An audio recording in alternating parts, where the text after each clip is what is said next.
VD. സതീശന് വേണ്ടി vote ചോദിക്കാനായിട്ട് ഒരേ ഒരു നേതാവാണ് പറവൂർ വന്നത്. അത് എ.കെ. ആൻ്റണിയായിരുന്നു. ആൻ്റണി തന്നെ 10 മിനിറ്റ് പ്രസംഗിച്ചിട്ട് സ്റ്റാൻഡ് വിട്ട് പോവുകയാണ് ചെയ്തത്.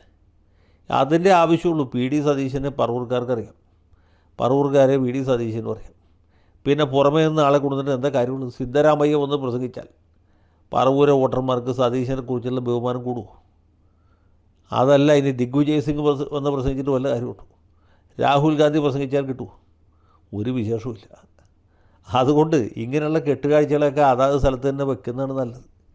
ഇനി അവർക്ക് പ്രസംഗിച്ചേ തീരുമെന്നാണെങ്കിൽ വല്ല രാജേന്ദ്ര മൈതാനത്തോ പുത്തരിക്കണ്ട മൈതാനത്തൊക്കെ ഒരു സ്റ്റേജ് ഇട്ട് കൊടുത്ത് അവരെ കൊണ്ട് കുറച്ച് പ്രസംഗം നടത്തിച്ചിട്ട് പറഞ്ഞു വിടുക, അത്രേ വേണ്ടൂ.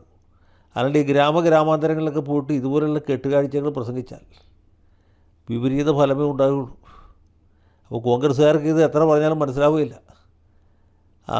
അവർ അനുഭവിച്ച് തന്നെ മനസ്സിലാക്കട്ടെ എന്ന് മാത്രമേ ഈ സന്ദർഭത്തിൽ പറയാനുള്ളൂ. ഏതായാലും തെരഞ്ഞെടുപ്പ് സമാധാനപരമായിട്ട് നടക്കട്ടെ. ജനങ്ങൾ അവരുടെ രാജാധികാരം ഫലപ്രദമായിട്ട് വിനിയോഗിക്കട്ടെ. കൂടുതൽ വോട്ട് കിട്ടുന്ന പാർട്ടി ജയിക്കട്ടെ. തെരഞ്ഞെടുപ്പ് യന്ത്രത്തിൽ കൃത്രിമമൊന്നും നടക്കാതിരിക്കട്ടെ. ജയ് ഹിന്ദ്.